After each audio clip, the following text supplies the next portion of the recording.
anuu labadii doondoonaya baaqi lay diray anigoo labadii isla raadinaya ayaa baaqi kale xisaabaad kale ayaa lay diray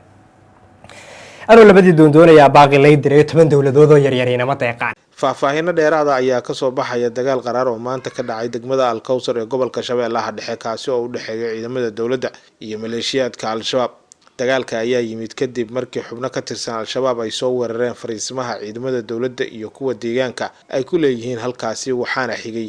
dagaal toos oo la isku riqmay sida ay noo sheegeen dadka deegaanka wararka ayaa sheegaya in dagaalka uu soo gaaray ilaa iyo maanta duhurkii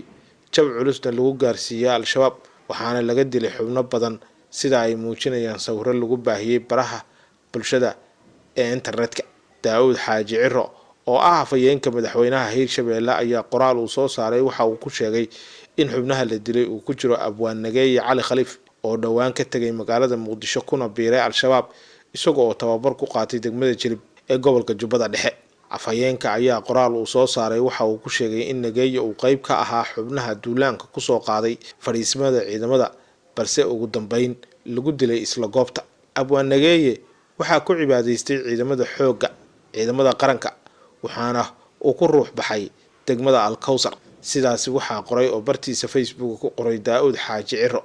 oo ah mas'uul ka tirsan dawladda Hirshabeelle warbaahintu si madax bannaan uma xaqiijin karto sheegashada